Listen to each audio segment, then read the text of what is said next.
E estamos em época de Halloween e eu queria fazer um vídeo especial para essa data. Então eu resolvi pegar uma franquia que não é exatamente a minha favorita, mas eu tinha muito a dizer sobre ela. Porque foi para isso que eu criei esse canal, para compartilhar as minhas opiniões sobre os conteúdos que eu assisto. Porque eu tinha muitas opiniões e estava guardando todas elas para mim. Se fosse há uns anos atrás eu criaria um blog, mas a moda atualmente é ser youtuber. Mas enfim, eu tô me divagando aqui. No vídeo de hoje nós vamos falar sobre Pânico. Pânico é uma das maiores franquias do terror, sendo mais uma criação de Wes Craven, um dos maiores gênios do terror que também criou Fred Krueger. Pois é, dos maiores ícones do panteão de assassinos do terror, 2 foram criados por esse cara. O maluco é brabo. E a franquia se tornou uma obra tão icônica que ela até foi o encerramento da carreira do Craven, visto que ele morreu em 2015 e o último filme que ele dirigiu foi o 4º filme da franquia Pânico, que foi lançado 4 anos antes. Na real, o último trabalho dele como... bem... qualquer coisa foi na série do Pânico, produzida pela MTV. Mas é melhor fingir que isso nunca existiu. Enfim, a franquia Pânico começou em um momento em que o gênero slasher estava meio caído, e ela ajudou a reerguer. Além de ter popularizado uma nova fórmula para esse tipo de filme, que é basicamente um episódio de Scooby-Doo, só que um pouco mais hardcore. Tem um mascarado de identidade misteriosa matando os personagens principais e eles têm que descobrir qual deles é o assassino. Essa fórmula foi copiada à exaustão durante os anos 90 e 2000. E o mais maravilhoso sobre a franquia Pânico é que ela se adapta ao momento.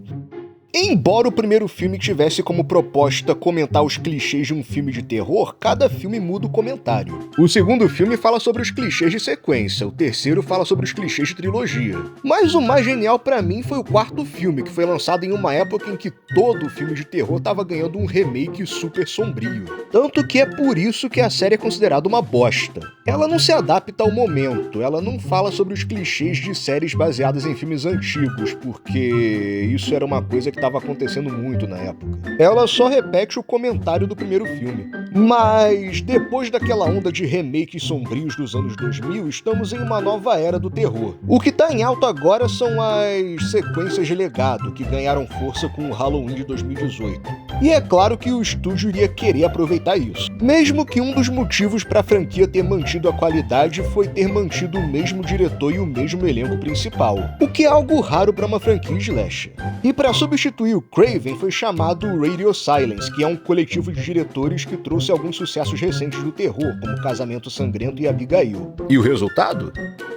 Bem, o filme foi um sucesso de crítica e comercial, e o público em geral gostou. Mas, como dito antes, o único agregador de críticas que eu levo em conta é o meu perfil no Letterboxd. Pois é, o Pterodátilo tem um Letterboxd agora, finalmente virei cinéfilo completo. Se quiser me segue lá. E me segue no Insta também, né? Por que não?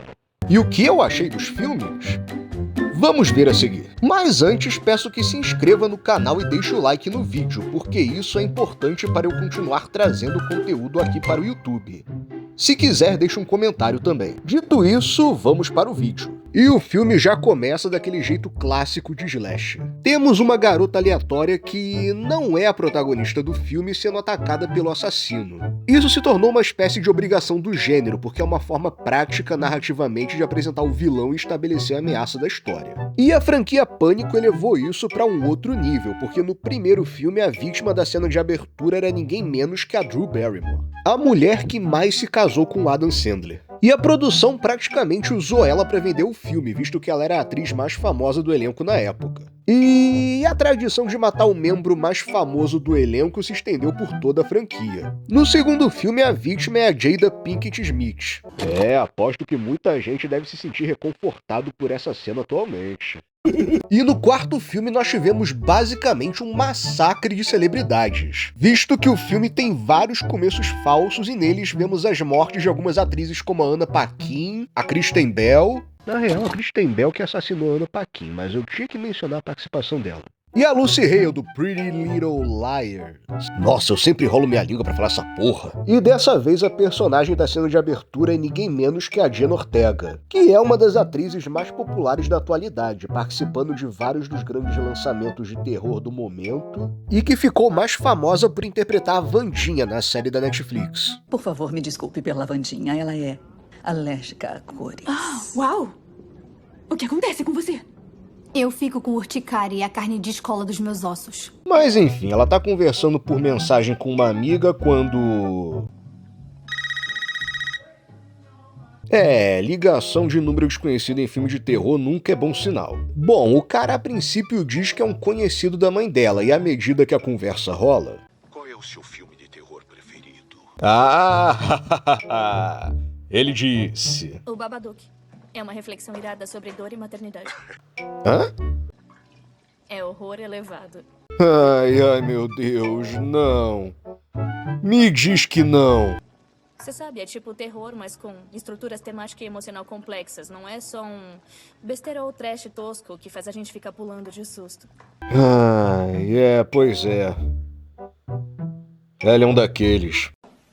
Pra quem não entendeu o que eu quis dizer, calma aí que eu explico. Atualmente existe uma vertente do terror que é chamada de pós-terror. E é basicamente formada por uns terror mais Nutella, que se preocupa mais em construir atmosfera e fazer críticas sociais fodas. Esse termo foi cunhado após o lançamento de A Bruxa em 2015, que sofreu diversas críticas do público que foi esperando um terror mais tradicional e bem visceral. Em defesa do público, o trailer daquele filme foi bem enganador.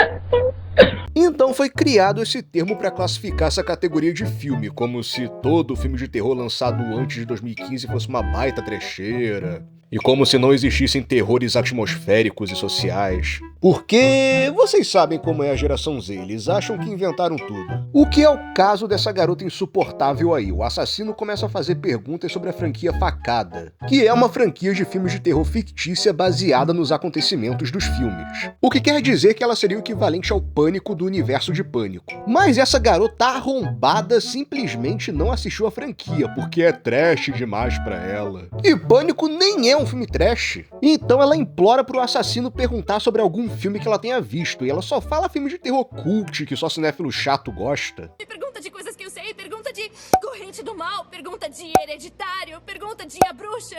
Muito chato! Ok, então é óbvio que ela é reprovada no quiz do assassino e é atacada. Acho que foi aqui que muita adolescente zoomer que foi assistir ao filme só pela Jenna deu rage quit no filme. Bom, em seguida somos apresentados à verdadeira protagonista do filme e o namorado dela, que é o Huey do The Boys. Enfim, a protagonista, que nessa cena descobrimos que se chama Sam, recebe uma ligação e descobrimos que ela é irmã da garota da cena inicial. Em seguida conhecemos o grupo de protagonistas desse filme, que é formado pelo Clay dos 13 Porquês, que... Sua mãe me interrogou sobre a tentativa de homicídio da Terra, o que é muito hilário. E olha lá, ele é filho da policial do quarto filme. Tem também esses dois irmãos aqui que eventualmente descobrimos que eles são sobrinhos do Randy, que era um personagem importante dos 2 primeiros filmes da franquia. Tem também a namorada randola do sobrinho do Randy. Ele quer que eu aceite compartilhar nossa localização. É a melhor opção com um provável assassino solto por aí. E você sabe onde eu tô e eu sei onde você tá. Isso é uma pista de que ele pode ser o assassino ou é uma pista falsa só pra gente suspeitar dele? E sim, a última membro do grupo é a Nora, que eu particularmente gosto de chamar de a mulher que fez a esquerda brasileira se cansar de mulher vulgar. Assim, eu não assisti a Nora e nem tenho interesse em assistir. Pelo pouco que eu sei, eu nem acho que mereceu o Oscar. Mas já valeu a pena pelas milhares de tietes daquela Nepo Baby maconheira que ficaram revoltadinhas porque ela não levou o Oscar. Magicamente, a esquerda brasileira, que adora vangloriar mulher promíscua, ficou incomodada que um filme de puta venceu o Oscar. Isso é o que eu chamo de virar o jogo. Mas o que realmente importa nessa cena é que... Isso vai se espalhar na segunda ou terceira morte. Nossa, Mindy, nem teve a primeira ainda. A Terra tá viva. Pois é, descobrimos que a Jenna Ortega sobreviveu ao ataque do Ghostface. Pelo menos as tietes dela que não saíram do filme antes da hora podem ficar mais tranquilas. Na real, eu nem sei se Vandinha já tinha lançado nessa época. E também descobrimos que a namorada do sobrinho do Randy... Pera aí, deixa eu mandar um Google aqui, porque tá foda ficar chamando esse cara de sobrinho do Randy. Enfim, a namorada do Mason Gooding tá sendo assediada por um ex-namorado obsessivo que... E olha lá, ele é o Flash do Smallville. Pois é, o Flash apareceu em Smallville e te garanto que vários personagens da DC também apareceram e você nem lembra. Jay Garrick, Barry Allen, Wally West, ou seja lá qual for seu nome. É Bart. Mas como a gente tá falando de filmes de terror, eu acho que eu devia citar alguma referência do gênero. Então eu acho que ele é mais conhecido por ter atuado naquele filme da Megan Fox Diabona. Na hora de apresentar ele aqui pro Hobbs e Shaw. Ah, tá de brincadeira. Já é a segunda vez que eu vejo esse ator participando de um filme que tem referência a Hobbs e Shaw. Investigador Zeke Hobbs, essa é minha parceira, a investigadora Janine Shaw. Hobbs e Shaw? Tipo, o filme? Eu não assisti. Agora eu tô achando que é ele quem tá metendo essas referências nos filmes. Ele deve estar querendo um papel na franquia e não tá sabendo pedir. A Tara falou que lutou muito. Você tá com manchas roxas. Tá, ou esse cara é mesmo o assassino ou querem muito que a gente suspeite dele. Enfim, o grupinho vai ver a Tara no hospital, mas...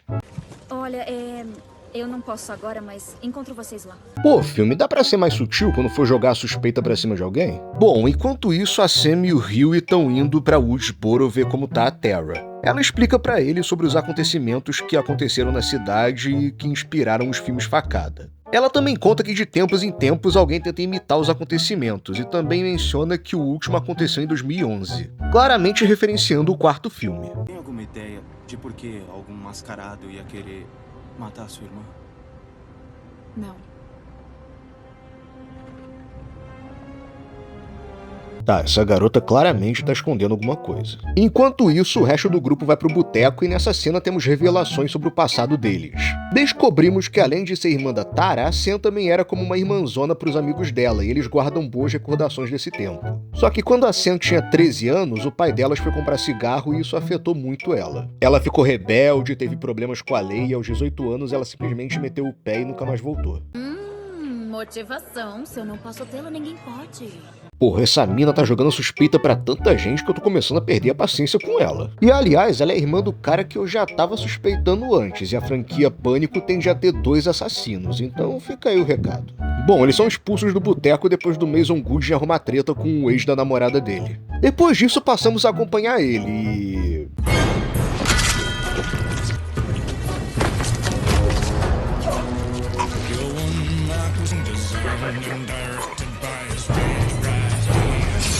era óbvio que o cara mais suspeito não seria o assassino. Enfim, de volta ao hospital, a Sam acorda no meio da noite e... Eita porra! Os antipsicóticos não estão mais funcionando como antes, não é?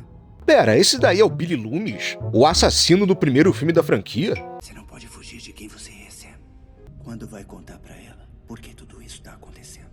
O que ele tá querendo dizer? Pelo menos agora sabemos que a Sam está assim escondendo alguma coisa, e esse segredo tem relação com o primeiro assassino da franquia. Bom, depois disso a Sam é atacada, mas o assassino some logo em seguida. E olha, não é por nada não, mas tanto na cena de ataque da Tara quanto nessa cena, o assassino ligou do número da Nora. A desculpa dele foi que ele clonou o celular, mas vai que, né? Tô só supondo, tá? Você é assassina.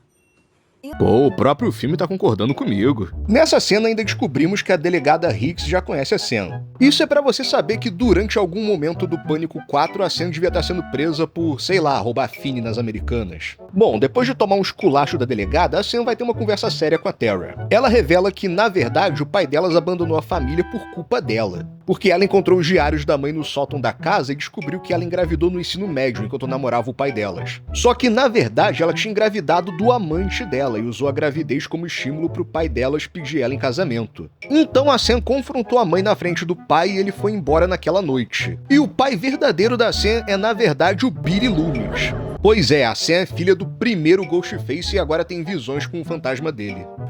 E o roteiro desse filme tá cada vez mais parecendo uma fanfic de alguma garota adolescente, onde ela se coloca no universo de alguma obra que ela gosta e a personagem dela é filha de algum personagem fodão. Aliás, o Loomis tá pegando muita mulher pra um personagem que o próprio roteirista da franquia já declarou que é gay. Pois é, todo mundo em pânico tava certo no final. É isso aí, Cindy. E eu sou gay. Eu tô passada, chocada. Enfim, a Tara não reage muito bem a isso, e agora a Sam e o namorado resolvem ir atrás de um especialista para ajudar a lidar com a situação. E adivinhem quem é esse especialista?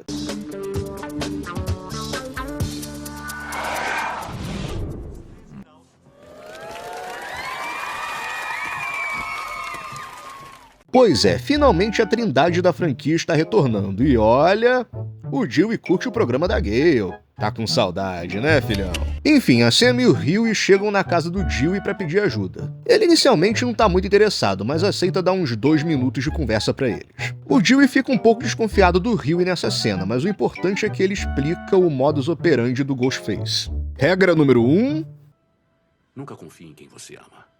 Parecem meigos, carinhosos, parceiros, e aí bem-vindo ao ato 3 quando tentam cortar a sua cabeça fora. Regra número 2... A motivação do assassino está sempre ligada a alguma coisa do passado. E regra número 3... A primeira vítima sempre tem um grupo de amigos do qual o assassino faz parte.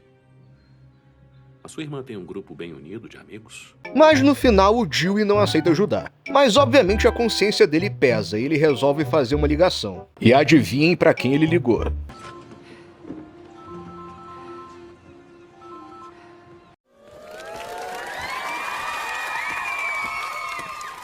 Enfim, o Dewey liga pra Sidney e avisa pra ela não retornar pra cidade, porque o Ghostface voltou.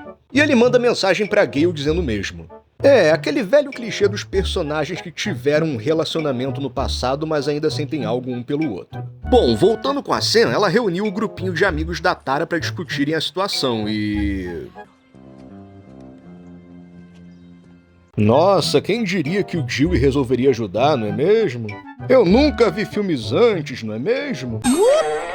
Enfim, a Sam explica a situação pro resto do grupo, mas o Clay Jensen não aceita que é obrigatório o assassino ser um dos amigos da protagonista. Ele até tenta jogar a culpa no Dewey. Você foi esfaqueado 1 bilhão de vezes, foi largado pela mulher famosa e se entregou à bebida, então eu acho que dá pra dizer que você tá na lista de suspeitos. Não sei se isso foi uma pista de que esse cara pode ser o assassino, porque ele acabou de realizar um verdadeiro massacre no coitado do Dewey. Essa facada doeu. Enfim, além da Sam ser filha do Billy Loomis e desses dois serem sobrinhos do Randy, também descobrimos que o Stalker maluco lá era sobrinho do Stu.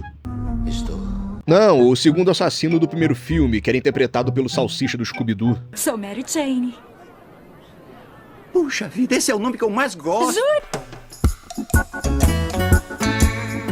Ai, porra, já tava foda aceitar que essa garota era filha do Billy Loomis. Agora, além de ser amiga dos sobrinhos do Randy e do filho da policial do quarto filme, eles por acaso encontraram um sobrinho do Stu? Pânico tá virando Descendentes agora? Bom, a Mindy explica que no ano anterior aos eventos do filme foi lançado um remake da franquia Stab. E que o remake, obviamente, foi mal recebido pelo público. Se entrarem no 4chan e no Reddit, só se fala do quanto Facada 8 detonou as lembranças de infância deles. De como rechearam de comentários sociais só pra elevar o filme. Ai, filme, é sério que você quer jogar esse jogo? Bom, obviamente essa cena tá fazendo um comentário sobre a cultura woke. Eu já falei desse fenômeno aqui no canal em vídeos anteriores. Basicamente, a partir de 2016, a cultura pop passou a ser invadida por uma doutrinação progressista, que tinha como objetivo enfiar suas ideologias políticas goela abaixo no público. E é óbvio que o público majoritário não aceitou isso muito bem. Então os responsáveis por essa cultura woke taxaram essas pessoas de preconceituosas por não aceitarem a militância forçada deles. Ai, Peter, mas se incomodar com mensagens sobre preconceito não quer dizer que a pessoa é preconceituosa? Não é bem assim que funciona. Essas coisas sempre existiram no entretenimento. O problema é como isso está sendo feito atualmente. É só pegar como exemplo a sequência Legado de Indiana Jones, onde o Indy tem que dividir o protagonismo do filme com uma feminista chata que chama ele de homem branco privilegiado que rouba de índio. Eu queria estar brincando, mas é realmente isso que acontece. Do jeito que essa garota falou, imagino como deve ter ficado esse remake. Você é uma psicopata maluca! Não é legal chamar uma mulher de maluca, Ava. Pega mal hoje em dia. Uma mulher forte e empoderada assume o controle do próprio destino e todo mundo chama ela de maluca. Aí, vocês vão continuar interrompendo? Vão me deixar terminar de falar. Olha que diálogo merda. Sim, perfeitinho. Você não vai querer saber. Tudo bem, eu explico. E nem é tão grave assim. Um dos problemas dessas obras militantes é que as personagens femininas ou são super masculinizadas e apresentam características que são consideradas tóxicas em homens. Eu cheguei à conclusão de que você sofre de uma forma grave de masculinidade tóxica. Quê? Eu tenho vagina, caralho. Eu imagino. Como eu posso ter masculinidade tóxica? Senhorita Harcourt, devo dizer que achei a insinuação de que só os homens podem sofrer de masculinidade tóxica um pouco sexista. Sexista.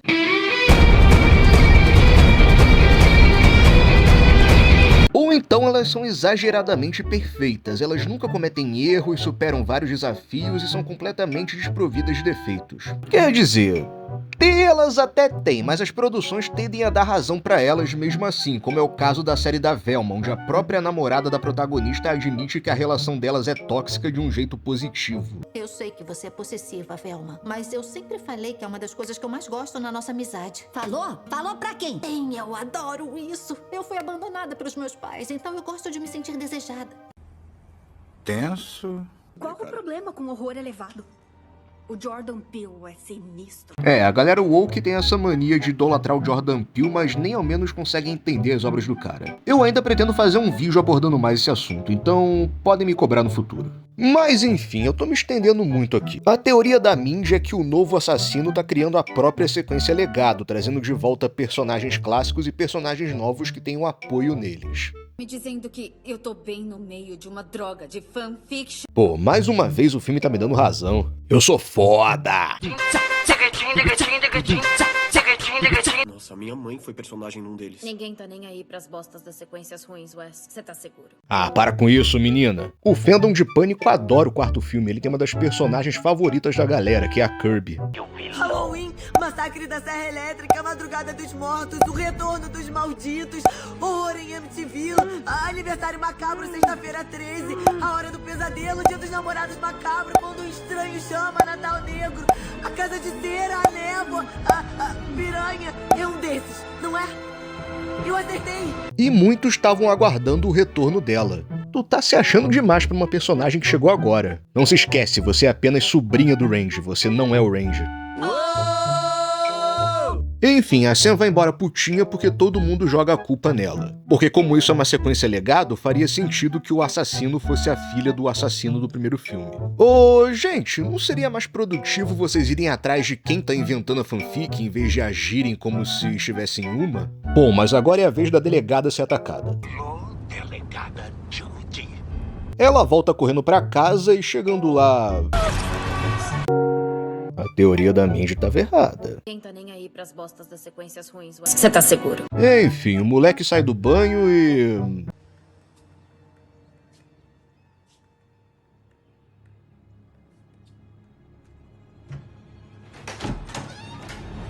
Tá, ok, eu realmente achei que o assassino estaria aí. Bom, prosseguindo...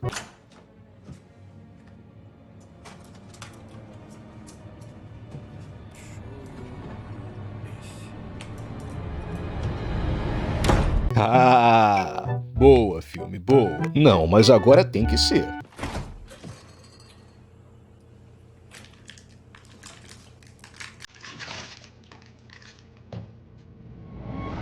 Ah, ok, me pegou de novo. Mãe?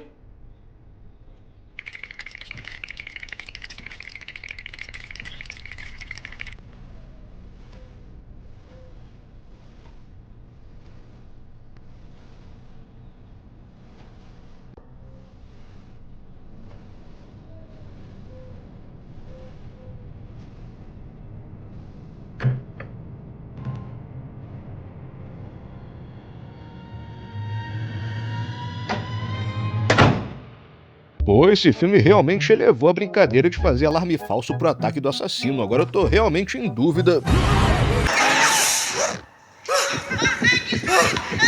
O Clay Jensen foi encontrar a Hannah Baker. Tu não devia ter acreditado na Mindy, cara. Você tá seguro? E após isso, temos o reencontro da Gale com o Dewey. Você me disse que o assassino voltou numa mensagem. Que é um momento que os fãs de longa data deviam estar esperando muito. Isso porque eles eram o casal mais icônico da franquia, a ponto de que eles viraram um casal na vida real. Igual o Fred e a Daphne daquele filme do Scooby-Doo. Apesar de que eles se divorciaram em 2013 após 11 anos de casamento. Eu não sei se eles levaram um pouco da realidade pro filme, igual foi com o último Premonição. Porque na vida real foi o David Arquette quem pediu o divórcio, e no filme o Dewey assume que foi ele quem terminou a relação. Bom, e agora eu gostaria de voltar um pouco pra época antes do lançamento desse filme, quando os estúdios foi um trecho do Ghostface usando uma máscara cromada. Isso deixou os fãs empolgados e foi motivo de vários comentários na internet. Mas no final essa máscara nem aparece direito, ela só aparece em um trailer falso daquele remake que geral odiou. É só isso! E aqui no canto dá pra ver uma entrevista com a Kirby. Nessa hora a Sam vê que o policial que tava protegendo a Tara no hospital tá na cena do crime e fica desesperada. Então ela vai pro hospital junto do Dewey. Enquanto isso, a Tara é atacada no hospital, mas o resgate chega a tempo. Nisso, o Dewey mostra como ele aprendeu com tudo o que aconteceu na franquia anteriormente. Isso se chama crescimento de personagem, senhoras e senhores.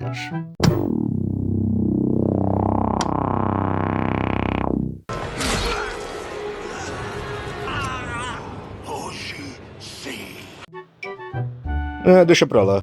Foi aqui que o filme me perdeu. O pior é que o Dewey só morreu porque foi checar se o Ghostface tinha morrido mesmo. E ele só fez isso por causa daquelas regrinhas que ele disse. Ou seja, essas regras mais atrapalharam do que ajudaram. Mas o importante é que a Sidney voltou e ela pede ajuda da Sam pra deter o Ghostface. Mas ela não quer ajudar porque tá pretendendo fugir da cidade com a irmã. Com todo respeito, é sua vida, não a minha. Realmente, fazer a protagonista nova ser escrota com os protagonistas clássicos é a melhor forma de fazer o público simpatizar com ela, filme. Mas obviamente vai acontecer algum empecilho pra fazer eles ficarem na cidade um pouco mais. E que motivinho merda, hein? O meu inalador, eu deixei um na casa da Amber. Enquanto isso, na casa da Nora tá rolando uma festa exatamente igual a do primeiro filme. E eles estão usando a morte do amigo como desculpa pra encher a cara? Isso aqui era pra ser uma cerimônia. É desse jeito que eu choro. E que eu consigo me distrair do iminente espectro da morte. Aí, tá acabando a cerveja. Meu Deus, só tem babaca nesse filme? E o pior é que a franquia vai ser sobre esses personagens daqui pra frente. Que agradável. Enfim, o Mason Gooding tá num bem bom com a namorada, mas ela enfesa porque ele não quer subir com ela porque tem uma suspeita mínima de que ela é o assassino. Vai lá fora atrás dela. Ela não tá me respondendo. Porque ela deve estar morta. O filme pode, por favor, se esforçar um pouco pra eu simpatizar com esses personagens, mas no final ele é atacado mesmo. Mas isso não quer dizer que ela tava certa. Enfim, o Mason Gooding escapa de virar peneira porque os protagonistas chegam na casa e a festa é interrompida. Depois disso, a namorada do Mason Gooding reaparece. O filme quer mesmo que a gente suspeite dessa garota. Tá com medo de mim, Mindy? Você acha que eu vou esfaquear você? Você não disse que eu era chata demais pra ser uma assassina? Talvez isso seja reviravolta. O que você acha, hein? Você é a expert. Você sabe o que pode acontecer com a expert.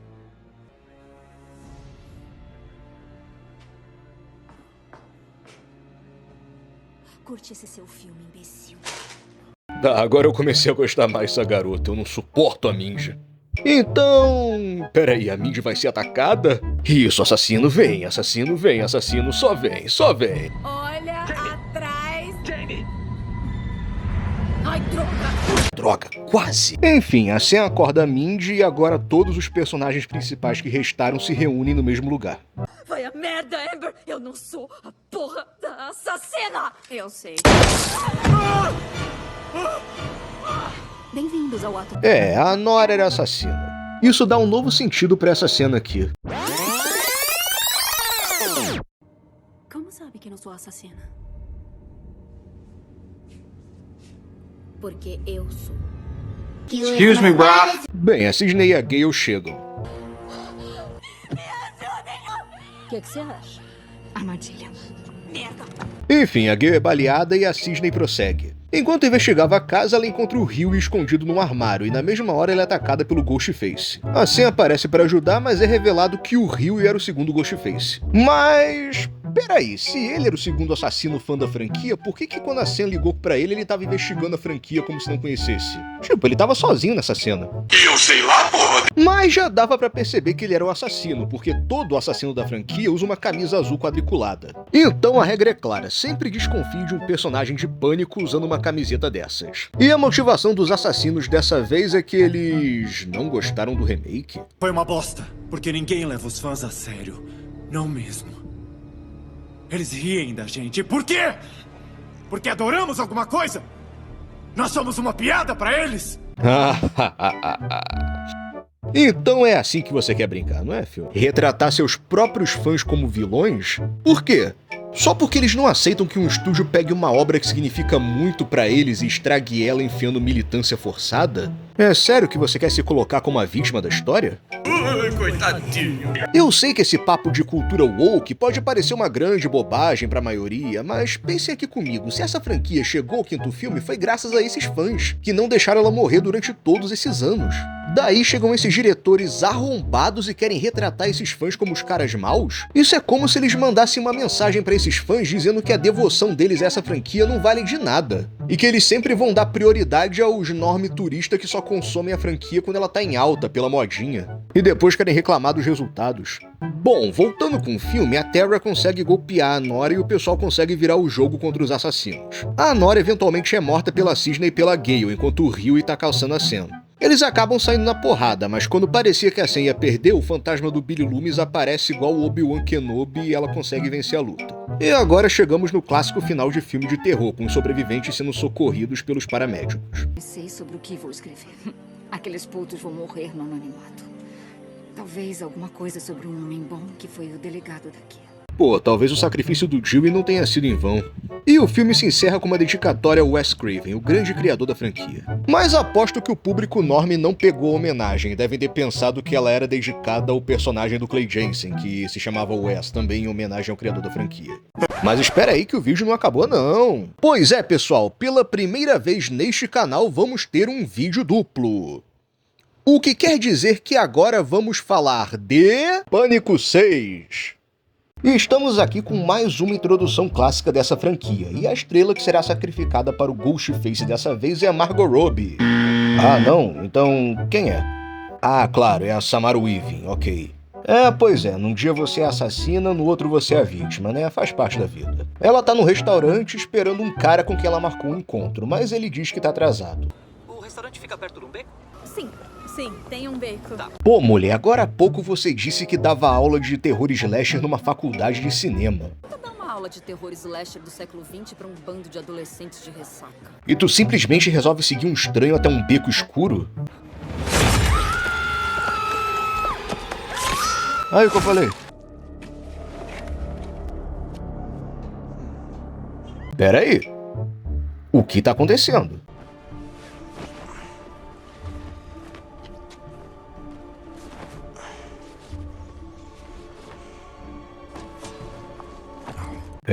Isso tá ficando interessante. Vamos ver no que isso dá. Não teria feito Não, oi, Terry. Jason, você e o Greg não vão na festa da Alcaber? Ah, vocês não vão fazer isso. Querida, cheguei!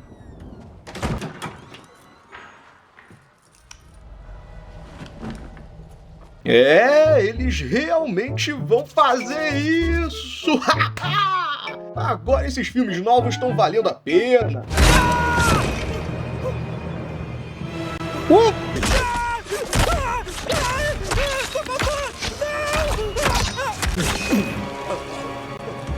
Nós temos que finalizar o filme. Quem é que se importa com filmes? Foi só isso? Agora voltamos para a mesma ladainha de sempre? Foi bom enquanto durou. Bom, agora nós descobrimos que a Sam tá fazendo acompanhamento psicológico para lidar com os traumas do filme anterior. Espalharam um boato na internet que eu planejei a coisa toda e culpei os dois. Esse é um dos problemas que eu tenho com esse filme. A Sam conta que uma galera na internet espalhou um rumor de que foi ela que matou o pessoal do primeiro filme, inclusive o Rio, e usou ele de bode expiatório. E estão fazendo uma campanha para inocentar o cara, e é assim, gente. Eu não tenho certeza disso. Mas esse filme foi gravado mais ou menos enquanto acontecia o caso do Johnny Depp contra Amber Heard. Acho que mesmo que você estivesse morando numa caverna no meio do mato nessa época, você deve ter ouvido falar desse caso. Em 2016, o Johnny Depp foi acusado de violência doméstica pela sua então esposa Amber Heard, e isso foi praticamente a ruína dele. A internet pediu a cabeça dele, ele perdeu vários papéis grandes e passou a ser boicotado pela indústria. Mas em 2022 o Johnny Depp conseguiu virar o jogo depois de passar esses anos todos reunindo provas de sua inocência e venceu a Amber num processo que durou quase 3 meses. Atualmente a Amber se autoexilou na Espanha e vive por lá com um nome falso. Já a carreira do Johnny Depp parece estar se regenerando após ele passar vários anos na geladeira hollywoodiana e vai participar do próximo filme de Ty West, que dirigiu alguns sucessos recentes do terror, como X, A Marca da Morte e Pearl. E esse caso também ajudou a conscientizar as pessoas de que relacionamento abusivo não é só homem batendo em mulher. As mulheres também podem ser abusivas com seus parceiros de diversas formas. Mas mesmo assim, ainda existem pessoas que não aceitaram a vitória do Depp e ainda tratam a Amber como se ela fosse inocente. O escritor Neil Gaiman, que é um lacrola de carteirinha, declarou que a vitória do Depp não significava nada e que ele sempre seria um agressor de mulheres. Ironicamente, pouco tempo depois o Gaiman sofreu um exposed revelando que ele era um abusador sexual. Isso que eu chamo de receber em dobro. Então eu tenho essa dúvida se essa trama do filme não seria uma espécie de ironia com esse caso do Depp. Até porque não seria a primeira vez que uma produção woke ironiza esse caso. Uma mentira ridícula, contada por uma mulher histérica e emocionalmente instável, que, aliás, acabou cagando na minha cama. Mas enfim, o psicólogo da Sam tranca o cu quando ela diz que gostou de ter matado o Rio e ela vai embora putinha de lá. Alguém tá seguindo os passos de papai. Bom, quando ela chega em casa, conhecemos a colega de quarto dela. É o Paul? A vida que eu descobri tem que ter variedade. Daqui uns 10 anos ela entra pra igreja e procura um otário pra assumir ela. Bem, a Sam fica puta porque a Tara foi numa festa sem levar a arminha de choque dela. E na festa... ia lá uma pessoa fantasiada de Vandinha. Seria isso uma referência ou é só porque Família Addams é uma fantasia popular no Halloween? Bem, a Tara já tá chamando o urubu de meu louro quando um cara aleatório começa a dar ideia nela. E ela de burra segue o cara quando ele chama ela pro quarto dele no andar de cima. Pô, Tara, faz nem um ano que você sobreviveu a uma série de assassinatos. Tá querendo terminar o que os assassinos não conseguiram? Enfim, essa garota burra não colabora nem com o resto da galera tentando ajudar. Precisa da Sam chegar e dar um choque no cara pra ele sossegar. E mesmo assim a Tara fica putinha com a Sam. Aqui nós descobrimos que o pessoal se mudou pra Nova York pra tentar recomeçar a vida longe dos assassinatos. Eu conheço outra franquia slasher que tirou seu assassino do seu habitat natural e levou pra Nova York. Se esse filme não tiver o Ghostface chutando um rádio, eu vou ficar muito decepcionado. Bom, o drama da vez é que a Tara tá se rebelando porque ela quer esquecer os assassinatos e seguir a vida. O que você tá fazendo aqui, Sam? Em Nova York. Você tem 2 trabalhos de bosta pra ajudar no aluguel, mas qual é o seu plano? Spoiler, ela vai ser insuportável assim o resto do filme inteiro. E esse é o meu problema com a Jenna Ortega. Parece que ela só interpreta essas garotas diferentona, daquelas que se acham exclusivas porque usam All-Star e não gostam de usar roupa rosa. E porra, eu sei que fica chato querer desafiar todo mundo é um evento canônico na vida de todo adolescente, mas já tá chato ter que aturar esse tipo de personagem no terror. Só tô tentando cuidar de você, mas não pode cuidar de mim até o fim da minha vida. Você tem que deixar eu viver.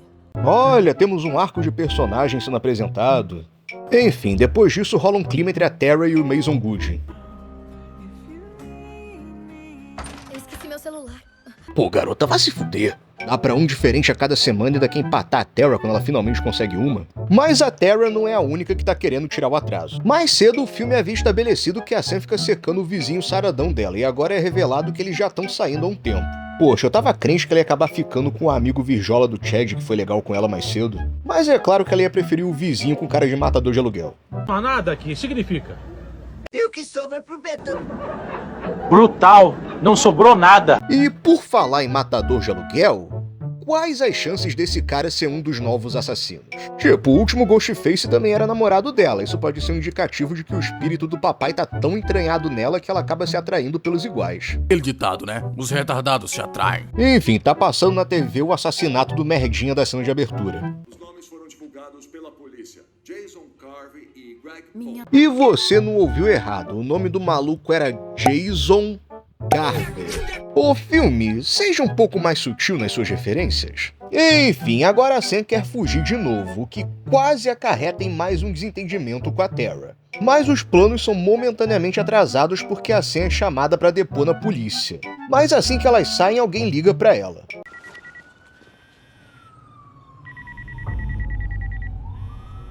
Como é que pode? E era o assassino, e ele revela que quer matar a Sam por conta da morte do Rich no último filme.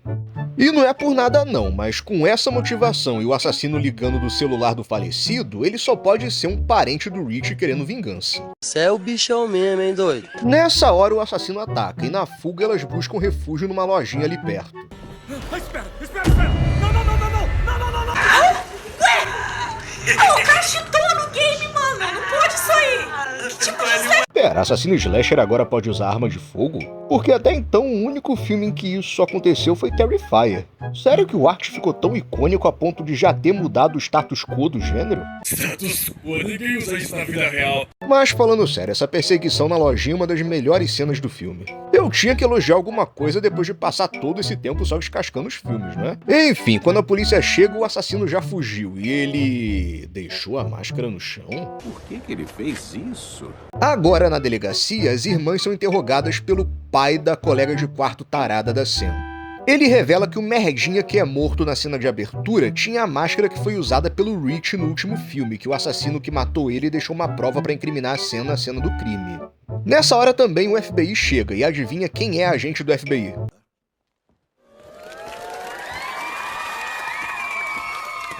Pois é, minha gente, a Kirby tá de volta. Nesse momento, os fãs da franquia devem ter ficado igual a sessão de Minecraft no cinema. Eles descobrem que a máscara que o assassino largou pertencia aos assassinos do quarto filme, e a Kirby conhece eles muito bem. Então a conclusão é que o assassino é meio que um aprendiz dos anteriores. Além disso, a Sam fica puta porque agora ela não pode sair da cidade por estar envolvida em um crime.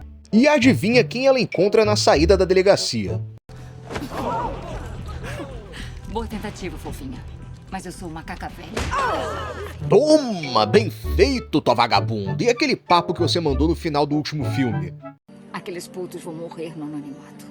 Pois é, infelizmente a Gale tem esse problema. Ela é uma personagem que não progride nos filmes. Em todos os filmes, a Gale passa pelo mesmo arco de personagem, de deixar de ser uma filha da puta egoísta que só pensa em lucrar com o sofrimento alheio. Mas aí no próximo filme ela deleta tudo que ela aprendeu no anterior e volta a ser a mesma escrota filha da puta de sempre. No início eu até pensei que o sacrifício do Dewey serviria de algo, mas aí chega esse maldito desse sexto filme e mostra que a Gale mais uma vez cagou e andou e escreveu mais um livro sensacionalista. Isso pra mim foi o fundo do poço, foi como se eles cagassem na cabeça do público e dissessem que o Dewey morreu em vão. Eu não sei se a produção achou que a história seria prejudicada sem a Gale, já que os assassinos geralmente se inspiram na franquia Stab, cujos filmes são baseados nos livros da Gale. Mas assim, os livros são baseados nos assassinatos reais.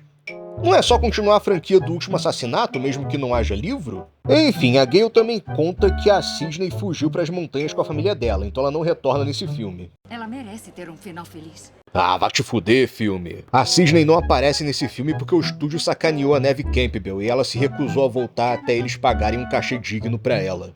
Mas é muita cara de pau, viu? Bem, agora chegamos naquela cena onde a Mindy tá explicando as regras do novo filme. Regra 1. Tudo é maior do que a última vez. Regra 2.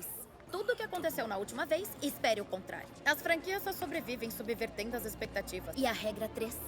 Ninguém tá seguro. Os personagens legados são bucha de canhão aqui. Mas... peraí, essas são as mesmas regras do segundo filme. Então agora vamos observar as regras da sequência.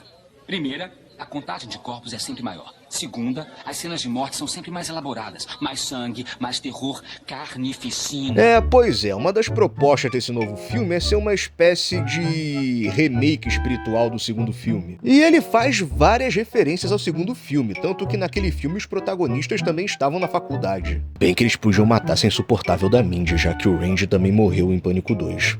Mas a gente não tá numa sequência, porque ninguém mais faz só sequências. A gente tá numa franquia! Mas, ô garota, Pânico já é franquia desde que o primeiro filme ganhou uma sequência, caramba. Isso aí não fez o menor sentido. Enfim, a Kirby e o policial pai da Queen percebem que o assassino tá deixando as máscaras dos assassinos passados em ordem regressiva. Tivemos 9 assassinos Ghostfaces até agora. 9? Mas eu achava que nos filmes... Esquece os filmes não importam. Pois é, eles falaram 9 Ghostface. Porque esse cara aí do início é tão bosta que nem contaram ele. Já não bastava ser um Flash Thompson merda, ele tinha que ser um Ghostface merda também. Cara, eu sou um merda, meu irmão. Bem, voltando com os protagonistas, o Mason Gooding tá tentando emplacar um nome pro grupinho deles. Vai ser engraçado uma festa do pijama com quarteto top. Quarteto top? É.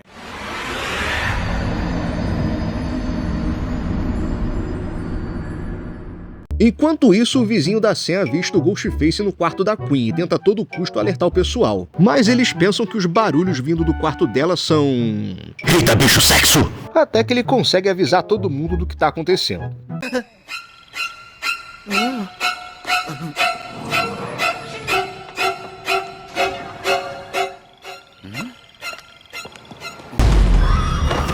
A Queen foi de Queen Elizabeth, e a namorada da Mindy toma uma facada no bucho. Mas o vizinho da Sam consegue ajudar elas a escaparem, só que na vez da namorada da Mindy, o Ghostface derruba ela do alto. Só foi uma morte bem criativa. Enfim, no dia seguinte a Gale aparece e revela que investigou o maluco da cena de abertura e o capanga dele. Ela mostra que eles montaram um museu com vários itens importantes dos filmes passados, inclusive os trajes dos assassinos. Isso explica como o assassino consegue as máscaras. Esse lugar aqui é legal demais, né? Por favor, não. Por favor, sim. O Obi-Wan do Slasher retorna nesse filme. Depois disso, a Tara fica um pouco mais arrasada, mas a Gale consola a Sam sobre tudo o que vem acontecendo. Você ainda pode formar a sua própria família, mesmo sendo só com uma pessoa. Mas eu nem vou me animar muito, porque se tiver um 7º filme, ela com certeza vai regredir tudo de novo. Bom, o pai da falecida Queen bola um plano pra capturar o Ghostface. Foi exatamente assim que nosso tio Randy morreu. Ok, eu tenho que comentar a referência. Bom, o assassino liga e eles conseguem rastrear a ligação. Mas ele não estava por perto, e adivinha onde ele estava? Ih, rapaz. Alô, Gale. Estranho a gente nunca ter se falado no telefone. Pera, o assassino nunca tinha ligado pra Gale antes? Falando sério, vocês tinham reparado nisso antes desse filme comentar? A Gale é atacada, mas ela é outra que aprendeu com os eventos dos filmes passados. Ou nem tanto. A Gale é hospitalizada. Depois disso, o grupinho bola um plano pra pegar o assassino e eles combinam com o policial lá. Então eles pegam o metrô de Nova York que tá cheio de gente fantasiada pro Halloween. E chegou a hora de caçar referências. Aqui eu vi um cara fantasiado de David Bowie. Ali tá o Michael Myers. E olha lá, uma mulher fantasiada de Casamento Sangrento, que é um filme dos mesmos diretores desse filme, que é protagonizado pela Samara Weaving, lá da cena de abertura. E eles passam pelo macaco louco das meninas superpoderosas. Enfim, eles vão pegar o metrô e... Porra, esses filhas da puta conseguiram se perder no metrô? Vocês tinham uma tarefa, caramba, uma! Agora eu já sei como fazer um filme de pânico onde o assassino vence no fim. É só fazer esse filme ambientado no Rio de Janeiro. E a Mindy ficou sozinha com o cara que ela tava suspeitando. Você tá no topo da minha lista. Mas, peraí, eles estão na estação número 96 e esse número tá espalhado por toda parte? Isso era pra ser uma referência ao primeiro filme, lançado em 1996? Será? Enquanto isso, no trem temos mais uma enxurrada de referências. Cadê a Mindy?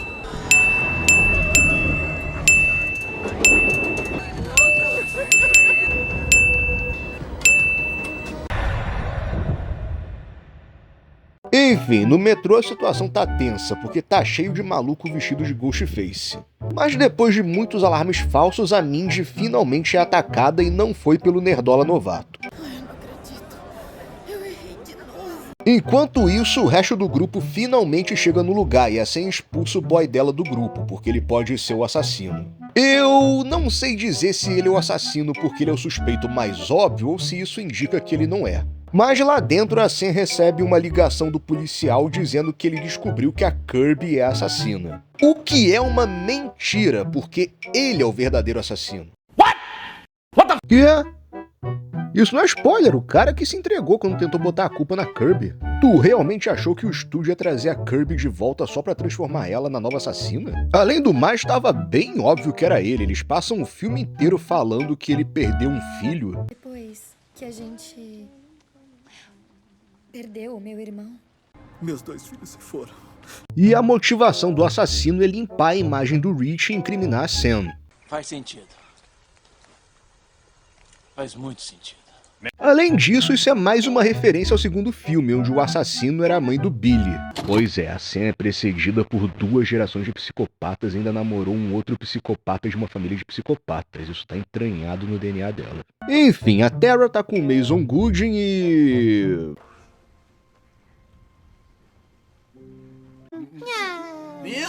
Mas o momento é cortado quando eles são atacados pelo Ghostface. Porra!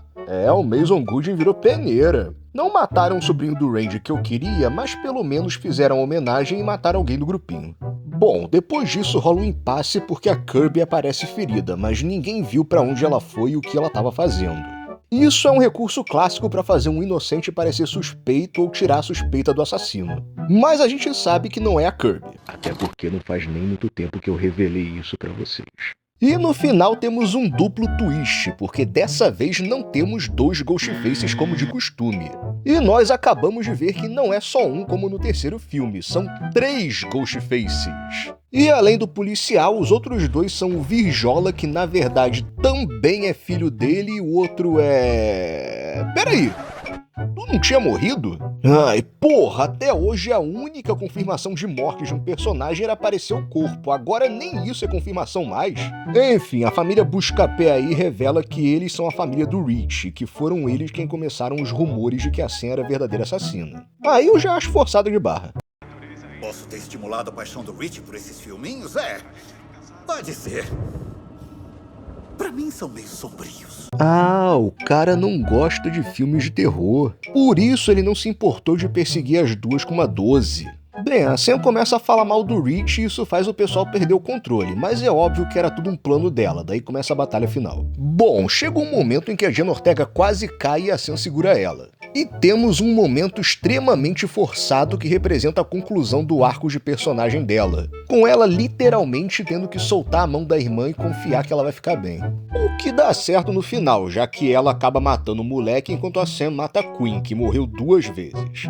Seja bem-vindo ao time. Mas na hora de matar o chefão, a arma descarrega e os 2 partem pro X1, o que acaba com o policial desacordado. Quando ele desperta, a Sam sumiu e agora temos uma inversão de perspectivas com a Sam virando assassina. O que na real é bem contraditório com o arco de personagem dela, visto que ela passou o filme inteiro com medo de se tornar uma assassina igual o pai dela. E aí o filme termina com ela matando o policial com várias facadas, usando a faca do pai, a fantasia do pai e tendo alucinações com o espírito dele. E o filme se encerra com mais um daqueles finais clássicos e...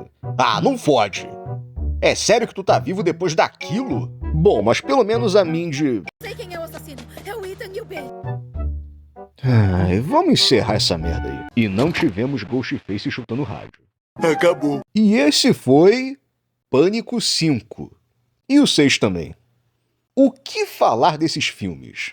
Eu posso ter me passado um pouco analisando esse 5º filme, mas ele não me marcou tanto quanto o 6º, e na real eu só falei dele porque ia ser complicado explicar o 6º filme sem o contexto do filme anterior. Mas eu ainda tenho meus problemas com esse 5º filme. O principal deles é obviamente o lance da cultura woke que eu mencionei antes. Eu já falei bastante sobre a problemática desse filme retratar os fanboys da franquia como vilões psicopatas. Mas além disso, uma das características marcantes da franquia era que um dos assassinos tivesse uma rixa pessoal com a protagonista, e o segundo fosse só um fã de filmes de terror facilmente influenciável que participou de tudo só pra ter a chance de viver um filme de terror na vida real. Mas aqui os 2 assassinos têm o perfil do capanga. E, ironicamente, no próximo filme todos os assassinos têm motivação pessoal com a protagonista. E isso chega a ser um desserviço para os próprios fãs de terror, pois reforça aquela ideia retrógrada de que consumir conteúdo violento torna as pessoas criminosas. Eu acho que uma motivação melhor seria que o assassino também fosse parente de alguma vítima dos últimos filmes, que estivesse indo atrás da Sam como uma vingança, pois o pai dela poderia ter matado algum ente querido seu ou então inspirado algum assassino que o fez. O que é mais ou menos a motivação dos assassinos do 6º filme. E, convenhamos, eles retratarem 2 fãs de terror cometendo assassinatos por causa dos filmes que consomem é um baita tiro no pé, já que constantemente o gênero é vítima dessas Record da vida por aí. Fora que esse final é basicamente uma versão menos ruim da 3ª temporada da série, onde o assassino era a mina gótica do colégio, que resolveu matar todo mundo só porque, ela é gótica, gosta de filme de terror, então com certeza ela é psicopata. Mas assim, o problema do conteúdo woke vai além da motivação dos assassinos.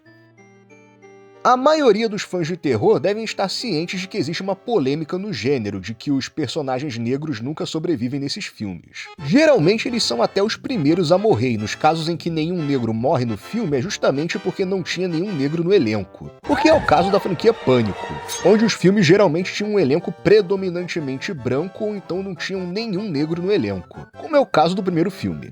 E esses novos filmes parecem estar tentando trazer uma resposta a isso, visto que praticamente só morre branco nesses dois filmes. Mas o problema não é exatamente esse, vamos falar do problema real quando eu for comentar do sexto filme, só espera um pouquinho aí. Ai, Peter, mas você só odeia esse filme porque ele vai contra a sua ideologia? Não, a trama do filme também tem uns probleminhas que não se resume à ideologia por trás dele. Como eu mencionei lá na primeira metade, a trama desse filme é conveniente demais. Tipo, eu até engulo que numa cidade pequena como Woodsboro, as chances de um grupo de amigos ter pelo menos umas 3 parentes de alguma vítima do Ghostface não são pequenas. Mas porra, esse filme consegue forçar a barra. Até um cara aleatório que estava incomodando eles era justamente o parente de um dos assassinos. Uau, tudo é muito conveniente nessa história. Fora que a ideia da protagonista ser uma filha perdida do primeiro assassino da franquia parece muito uma fanfic das fãs de Star Trek. Que pra quem não sabe é a origem do termo Mary Sue, que é um termo usado para definir uma protagonista geralmente feminina que é extremamente poderosa sem nenhum motivo aparente. Basicamente aquilo que falamos antes. E na maioria das vezes a Mary Sue é um self-insert da própria autora que escreveu essa história. E esse termo nasceu da fanbase de Star Trek, onde muitas fãs da franquia escreviam ficções de fã onde elas se colocavam nesse universo e elas eram sempre as imbatíveis. E essa é exatamente a vibe que eu sinto quando vejo que o roteiro desse filme é sobre uma filha perdida do Billy Loomis que eles tiraram do rabo, mas querem impor que ela sempre esteve lá e a gente que não viu. Mas tudo isso que eu disse até agora nem se compara ao que eu considero o maior problema desse filme, que é a morte do Dewey. E eu nem falo isso porque eu era o maior fã desse personagem, até porque, como eu disse antes, eu não sou lá o maior fã dessa franquia. Mas além da morte do Dewey se conectar ao problema da cultura woke mencionado anteriormente, eu ainda acho que esse é um daqueles casos onde a vontade de lacrar superou o bom senso. Porque eu acho que uma melhor opção de sacrifício de um personagem legado seria a Gale. E isso porque o Dewey nesse quinto filme mostrou o quanto ele amadureceu como personagem. Já que, como dito antes, a Gale nunca cresce como personagem na franquia, enquanto o Dewey deixou de ser um cara bobão como era no primeiro filme e virou um baita herói fodão. Fora que ele seria bem mais útil para os novos filmes, já que a Gale não fez praticamente nada no sexto filme. Tanto que após o ataque do Ghostface ela só some da franquia sem cerimônia nenhuma. E finalmente chegamos no sexto filme, que, como dito anteriormente, foi o verdadeiro motivo de eu fazer esse vídeo, porque eu tinha muito para falar sobre ele. Mas praticamente tudo pode ser resumido como desperdício de potencial. E isso já começa na cena de abertura, que deixa subentendido que o filme dessa vez vai ter uma pegada diferenciada, só para depois jogar um balde de água fria nas nossas expectativas. Porra, imagina só um filme de Pânico passado todo na perspectiva dos assassinos. A gente ia saber o que ele faz quando não tá atacando, íamos ver ele fazendo as ligações e até saberíamos qual dos dois estava em cena sem precisar ver um vídeo de explicação no YouTube. E, como eu disse antes, o maior trunfo da franquia Pânico é que ela se adapta ao momento atual do terror. E esse eu acho que é o principal problema do sexto filme, porque ele chegou num ponto que praticamente nenhuma outra franquia do terror chegou. Tanto que quando a Mindy vai citar exemplos, ela cita um monte de filme que não é terror.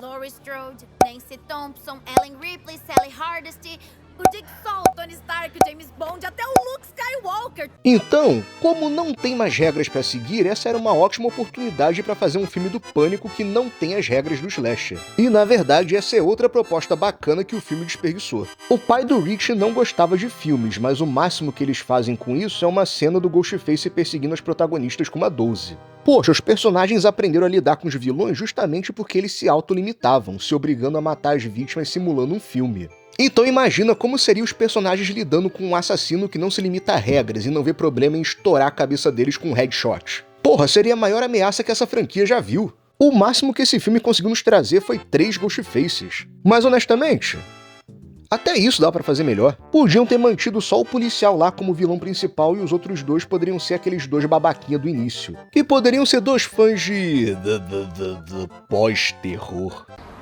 que embarcaram nessa empreitada pela proposta de fazer um slasher conceitão. E voltando com a problemática do grupinho de protagonistas minorias, esse filme estabeleceu os sobreviventes do último filme como os novos protagonistas da franquia. assim como os filmes clássicos também tinham os deles. O problema é que isso funcionava nos filmes clássicos justamente porque cada personagem integrava um núcleo diferente. A Sidney era a Final Girl, que integrava o grupinho de adolescentes, o Jill era um dos policiais que investigava as mortes e a Gale era uma personagem única dessa franquia. Já na nova franquia, não apenas temos mais personagens do que antes, como todos esses personagens fazem parte do mesmo núcleo da Sidney, que é justamente o núcleo que mais morre gente. Então, pensem aqui comigo. Os filmes de Pânico costumam ter sempre 2 assassinos, apesar de que o terceiro só teve 1 e esse último teve 3. Mas o padrão é que tenham apenas 2. E partindo do princípio que um grupo de adolescentes nesses filmes costuma ter umas 7 cabeças, sendo que 4 não vão morrer porque são o quarteto top e pelo menos um dos outros é o assassino, nós só vamos ter o quê? No máximo 2 mortes por filme? No caso aqui só morreu a namorada da Mindy, porque a morte da Queen foi falsa. Esse filme conseguiu trapacear nesse quesito. Eu nem acho que ele inventou isso, mas com certeza ele levou pra outro nível. Porque pra compensar a falta de morte, ou ele coloca o Ghostface pra assassinar uns figurantes aleatórios que ninguém liga, ou então ele mata os personagens principais de mentira, por assim dizer. Mostra uma sequência impactante deles sendo mutilados pelos assassinos, e depois o personagem aparece no final sendo cuidado pelos médicos. Inclusive, se eu fosse matar um personagem desse quarteto novo, eu escolheria a Mindy. E eu tenho meus motivos pra isso. Não só porque, como eu disse anteriormente, esse filme é um remake espiritual do segundo, e o Randy é morto nesse filme. Mas apesar de a morte do Randy ter sido uma decisão corajosa, afinal, dificilmente um personagem de destaque como ele é morto nesses filmes, ela teve consequências na franquia, porque o Randy tinha uma função importante. Ele era o especialista em filmes de terror, que conhecia todas as regras e sabia o que tinha que ser feito. Tanto que no terceiro filme eles tiveram uma ideia nem um pouco forçada de revelar que o Randy gravou uma fita antes de morrer, para caso ele fosse morto. Mas como eu disse antes, não tem mais regra para seguir, então essa garota não tem mais utilidade pro grupo. Inútil saco de cimento do caralho! Isso soaria até com uma mensagem da produção, como se eles rasgassem o regulamento e dissessem: a partir de agora vai ser dedo no cu e gritaria. E pelo visto, os responsáveis por esses novos filmes do Pânico não sabem realmente como aproveitar as oportunidades de entregar algo original pra franquia. Já que o 7º filme está confirmado, mas... a Melissa Barrera, que fazia a Sam, foi demitida da franquia por conta de uns comentários sobre o conflito na faixa de Gaza. E esses filmes vinham mostrando que a Sam tava aos poucos sucumbindo à psicopatia do pai dela, e isso é algo recorrente no terror. Várias franquias já deram um indício de que o protagonista iria se tornar o novo assassino. O Massacre da Serra Elétrica fez isso, Sexta-feira 13 fez isso, Halloween fez isso 2 vezes. Essa era a oportunidade perfeita não só para elevar ainda mais o status dessa franquia no gênero, mas também para se livrarem da personagem de um jeito natural, tornando ela a nova assassina e trazendo de volta o protagonismo para Sidney. Mas não foi isso que eles fizeram, infelizmente. Agora só nos resta esperar para ver como vai ser esse novo filme, e depois dessa eternidade de vídeo, vocês devem saber que eu não tô muito otimista. E esse foi o vídeo de hoje. Muito obrigado a você que assistiu até aqui. Não se esqueça de deixar o like e, se possível, deixe um comentário também. Um forte abraço e... tchau!